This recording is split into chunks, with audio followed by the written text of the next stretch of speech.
I just want to say thank you to Anna for giving me this opportunity. I want to assure everyone that I have taken this opportunity very seriously, and I really appreciate it. And my voice is trembling today, so yeah. Hello. It is truly an honor and a pleasure to be here to speak today as a part of the Feminist Fight Back session during the Women's Resistance Weekend for International Women's Day 2021. For those that do not know me, my name is Jessica Williams and I'm currently living in Western Australia. I moved to WA from the United States of America in 2010, and since then I've assimilated into your culture and lifestyle here. I have accomplished numerous achievements in WA on the social, political, and moral levels for animals, the environment, and for people through campaigning and different forms of activism. I'm a published author, having my piece about male violence against women and children recently printed in the radical feminist journal called Rain and Thunder. I'm also a political lobbyist, and I've run a very successful activist organization and website for the last several years. Today I will be speaking about a topic that is extremely personal to me, and it's something that I know is consistently forgotten about or overlooked by the general masses and by our state and federal representatives. I will be speaking about our vulnerable sisters in prison and how state and federal politicians are failing to protect them. I would have preferred to use this opportunity to discuss some of the countless systemic problems existing within our penal systems and facilities, like deaths in custody, the privatization of jails and prisons, male guards in women's prisons, and the issue of women being incarcerated in the first place, as Erin from Sisters Inside spoke about at the rally. Unfortunately, something is happening now to policies and legislation which is having a disturbing effect on incarcerated girls and women, and this issue demands our immediate attention and action. Male prisoners being housed in women's prisons.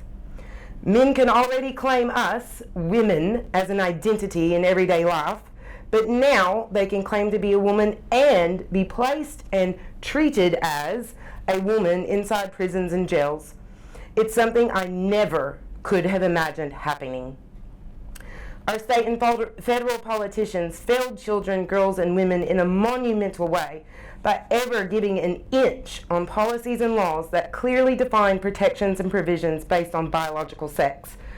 Our society should have never reached the point where laws entertain the notion that sex can be changed or that gender is anything more than a set of sexist and stereotypical traits forced on women and men.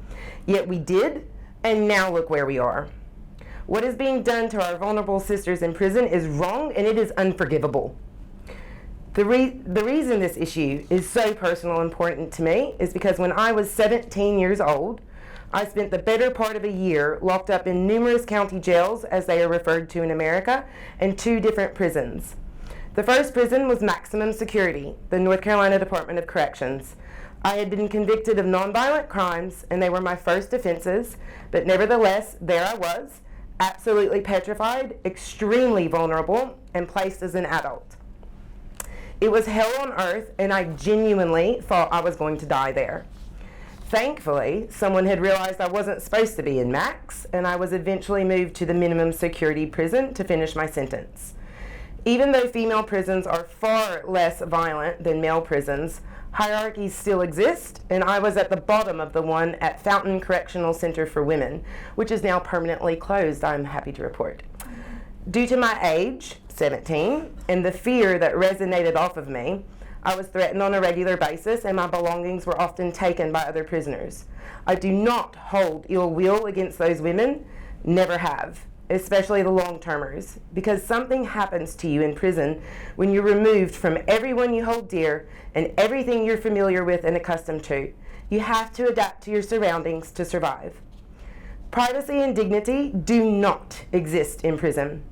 Upon entry and at any time during your stay and at the discretion of prison officers, you will be required to take off all of your clothing, including your bra and underwear, often within eyesight of other prisoners, and while officers or guards, both male and female, watch you. Then, you are required to turn your backside to the prison officers, spread your butt cheeks, cough, and squat 3 times to show you are not holding any contraband internally. Women with larger breasts had to lift them up one at a time, for inspection, and yes, this applies to larger parts of larger bodies too. Showers and toilets are not private in prison. You can look across or beside you and see the breasts of the other women showering. If other women or guards want to, they can see your entire body during those intimate and vulnerable moments in the shower or while using the bathroom. Only in the prison school, where I earned my GED, did I find bathroom stalls with doors similar to what we see in public bathrooms. But even when using those stalls, if you were ordered to open the door, you had to. You were told when to sleep, when to wake, and when to eat in prison. When you're a prisoner, your belongings don't really belong to you. Guards can ransack your belongings and confiscate items at any time. You can't have hard jewelry, like certain rings and necklaces. You can't have mobile phones, and there is no internet access at your fingertips. You can only make phone calls at certain times and for certain lengths of time, and any letters that people send you are opened and read before they reach you, if they reach you at all. You depend greatly on money being sent to you from friends and family to purchase any food and hygiene products above the cheap quality of state-issued items, and you have nothing but time. Idle time to anguish over what you are missing out on, what you have done to your life, all of the loved ones you miss, and what terrors may await you the next day. While I worked on this speech, one thing kept nagging at me. I realized that this day may be one of the only days this year that women in prison get the public focus and attention they need and deserve, with so many like-minded and powerful women here to listen and absorb the message. So I knew that I needed to speak honestly and genuinely from my heart to make the most of this opportunity. I hoped to leave you with a distinct and lasting feeling of what it could be like to have your freedom taken from you, what it could feel like to be a woman in prison. Not many people will know a woman that has been to prison, but you do. You know me. So please trust me when I say that being incarcerated is, by far, one of the most isolating, overwhelming, traumatizing experiences a human being can endure. And all of that is multiplied exponentially for incarcerated women. And now, the elected officials put in charge of prisons and the policies thereof are allowing male-born people to claim they are female, and they are allowing these men to be housed as women. It is absurd. The organization I co-created, Single Sex Prisons WA, produced a comprehensive report document which honestly obliterates any grounds for justifying policies which allow men to be housed and treated as women, whether that is allowed because of transsexual status or because of self-ID. Because a male is a male, with or without a penis, and because we are not an identity.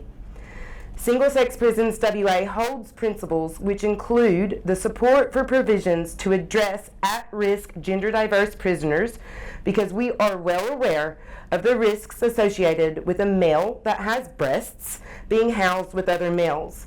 But these provisions should never, ever come at the expense of the rights, protections, and provisions for female prisoners.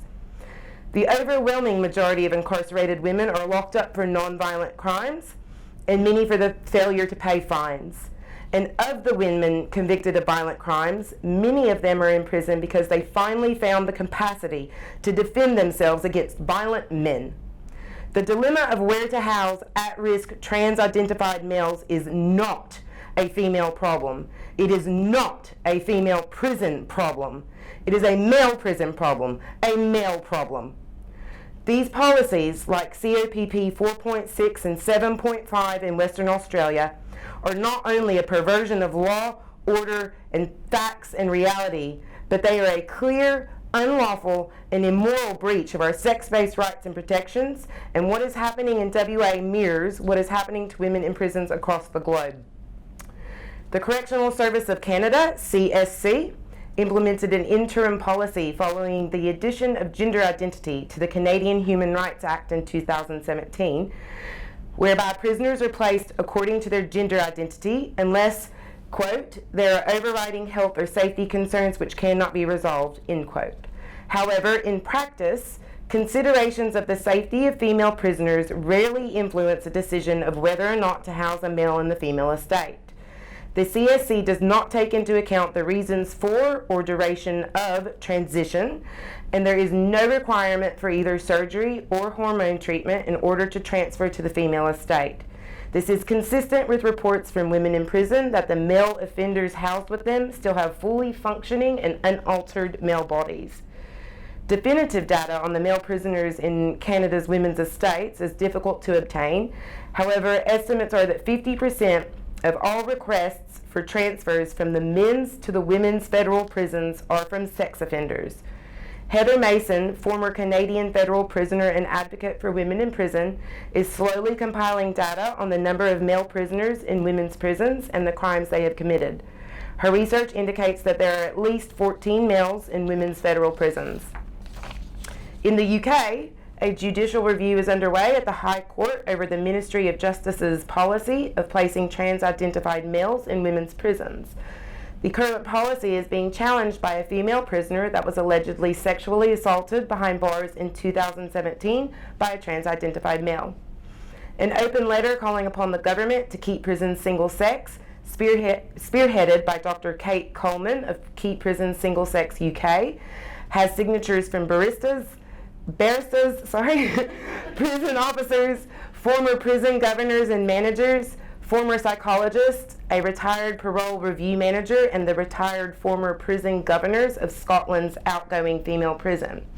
It is also signed by the former vice chair of the British Association of Social Workers, Maggie Mellon, University of Oxford academics Dr. Michael Biggs and Professor Selena Todd, author and journalist Julie Bindel, Robert Wintemute, Professor of Human Rights Law at King's College London, and Professor Kathleen Stock, Professor of Philosophy at the University of Sussex. As radical feminists, we know how little of a voice we genuinely have in this world, politically and socially. Our vulnerable sisters in prisons don't even have that. They have a voice, but hardly anyone is listening. They are the forgotten members of our community. Even dedicated, intelligent, and hyper-aware women routinely forget about prisons and the girls and women inside those lonely and hellish walls. I need people to understand that even the women fighting having their sport categories invaded, their bathrooms and pools invaded, their clubs and programs taken over, still have options. We get to go home, and we get to go on social media to vent and organize with other women. And most importantly, we can freely exercise our right to vote and consistently lobby our politicians to try and change the policies and laws that are harming us. But incarcerated females cannot do those things. They have little to no options and nowhere to escape. They are some of the most vulnerable women on our planet. They are prisoners. They are not pieces of rubbish that our society can just throw away. They are women. They are me. I stand before you as a survivor of extreme male violence and trauma, like most women in prison. And I am a woman that has value and has worth. And the same goes for every single woman that is stuck inside a dirty, isolated, depressing prison. Remember them. Remember that our state and federal politicians have abandoned them and their rights. They need us to fight for them just as passionately and consistently as we fight for other causes. Let my story be burned into your heart and mind so that you never forget them, because we must do more to protect our vulnerable sisters in prison.